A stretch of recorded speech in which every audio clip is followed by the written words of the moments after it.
28 जून से आमरण अनशन पर बैठे सोनम वांगचुक ने गुरुग्राम स्थित मेदांता अस्पताल में अपना उपवास समाप्त कर दिया। इस मौके पर केंद्रीय मंत्री जेपी नड्डा, जितेंद्र सिंह, लेह लद्दाख की एपेक्स बॉडी के प्रतिनिधि, चिकित्सकों की टीम और उनके परिवार के सदस्य मौजूद रहे। दोनों केंद्रीय मंत्रियों ने उन्हें जूस पिलाकर अनशन समाप्त कराया।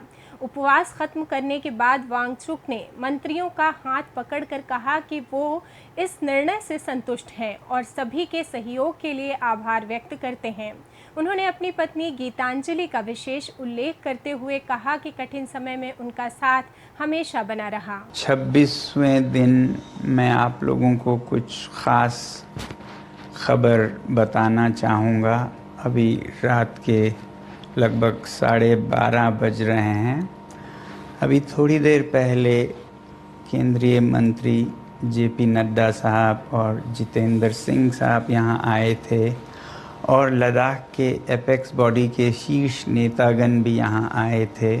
और उससे पहले आप लोगों को मालूम है विभिन्न राजनीतिक दलों के लगभग 65 सांसदों ने आकर और हस्ताक्षर देकर हमसे अनशन तोड़ने के लिए कहा और वो संसद में इस मुद्दे पर नीट पेपर्स और परीक्षाओं की प्रणाली पर चर्चा करेंगे, ये आश्वासन दिया। और जो सरकार से इस तरफ से मंत्रीगण आए थे उन्होंने भी ये आश्वासन दिया, जिसका कि 2 दिन से हम बहुत ही कड़ा क्या कहेंगे, एक तरह का बार्गेन चल रहा था कि मुझे आश्वासन चाहिए और लिखित में चाहिए, और इसमें 2 दिन लगे और मुझे इसलिए अनशन पर 2 दिन और बैठना पड़ा, और ज़्यादा भी बैठ जाता तो आखिर में आज उन्होंने लिखकर आश्वासन दिया है। अस्पताल में केंद्रीय मंत्री जेपी नड्डा ने सरकार की ओर से दिए गए आश्वासनों की जानकारी साझा की। उन्होंने कहा कि 20 जुलाई 2026 को आयोजित संसद मार्च और जंतर मंतर पर शांतिपूर्ण प्रदर्शन में शामिल युवाओं पर पुलिस कार्रवाई न करने के प्रस्ताव पर सरकार सकारात्मक रुख रखती है। इसके साथ ही संसद में पेपर लीक की समस्या के स्थायी समाधान और परीक्षा व्यवस्था में व्यापक सुधार पर चर्चा कराने का भरोसा दिया गया। पेपर लीक से प्रभावित होकर जान गंवाने वाले विद्यार्थियों के परिवारों को उचित सहायता और मुआवजा देने के विषय में भी संवेदनशीलता के साथ विचार किए जाने की बात कही गई। on not registering cases against those protesting peacefully at Jantar Mantar in Delhi and those participating in the march to the parliament on July 20, 2026. The government has already assured threadbare discussions to find solutions to paper leaks and educational reforms for exams in the parliament. Besides, the government is also positively considering suitable compensations for the suicide victims of recent NEET paper leaks. ये हमारे side से। बता दें कि सोनम वांगचुक ने इस दौरान 3 मांगें सामने रखी थीं, जिन्हें सरकार ने स्वीकार किया, जिसमें से पहली ये है कि जंतर मंतर पर शांतिपूर्ण प्रदर्शन करने वाले या 20 जुलाई को संसद चलो मार्च में शामिल होने वाले छात्रों और युवाओं के खिलाफ कोई भी कानूनी कार्रवाई नहीं की जाएगी। दूसरी मांग ये रही कि पेपर लीक की घटना की वजह से जान गंवाने वाले 20 से अधिक बच्चों के परिवारों को सरकार उचित मुआवजा देगी। और तीसरी ये थी कि देश की संसद में इस पूरे मुद्दे, परीक्षा प्रणाली में सुधार और शिक्षा के क्षेत्र में सरकार की जवाबदेही तय करने पर विस्तार से बहस और चर्चा होगी, ताकि भविष्य में ऐसी घटनाओं की पुनरावृत्ति न हो। 26 दिनों तक लगातार चले अपने अनशन को समाप्त करने के बाद सामाजिक कार्यकर्ता सोनम वांगचुक के स्वास्थ्य को लेकर प्रधानमंत्री नरेंद्र मोदी ने चिंता व्यक्त की है। एक्स पर उन्होंने लिखा कि सोनम वांगचुक डॉक्टरों की सलाह का पूरी तरह पालन करें, नियमित दिनचर्या अपनाएं और जल्द से जल्द अपना सामान्य वजन वापस हासिल करें। प्रधानमंत्री ने उनके शीघ्र स्वस्थ होने की कामना भी की।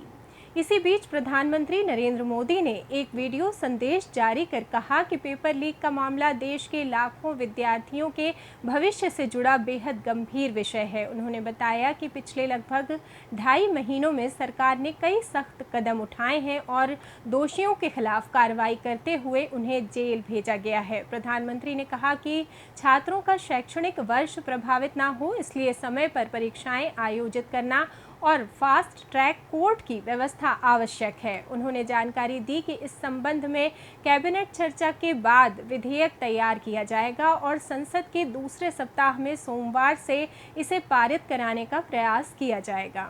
फ्रेंड्स, मैं जानता हूं कि पेपर लीक एक कोई मामूली विषय नहीं है। लाखों विद्यार्थी और उनके अभिभावकों के लिए बहुत ही पीड़ादायक है और इसलिए पेपर लीक घटना से अब तक पिछले 2.5 महीनों में अनेक विध कदम उठाए गए, गुनहगारों को पकड़ा गया है, वे जेल में पड़े हैं। हमारा सबसे महत्वपूर्ण जिम्मा था कि विद्यार्थियों का 1 वर्ष बर्बाद न हो। तत्काल परीक्षाएं लेना बहुत जरूरी था। सरकार ने अभी पूरी शक्ति का उपयोग करके कम से कम समय में 22 लाख जितने विद्यार्थियों के एग्जाम हो जाएं, इसका प्रबंध किया। और अभी 5-6 दिन पहले 19 तारीख को रिजल्ट भी आ गया और देश भर में उत्तीर्ण हो गए विद्यार्थियों की खुशियों की खबरें भी आ रही हैं। लेकिन हम वहां पर संतोष मानने वाले लोगों में से नहीं है और इसलिए मैंने आज फास्ट ट्रैक कोर्ट के लिए विभागों को निर्देश दिए थे। आज विभागों ने लगातार मेहनत करके देर रात मुझे मुसद्दा भी दे दिया। फास्ट ट्रैक कोर्ट और कठोर सजा के प्रावधान के साथ का ये मुसद्दा कल कैबिनेट में चर्चा होगी।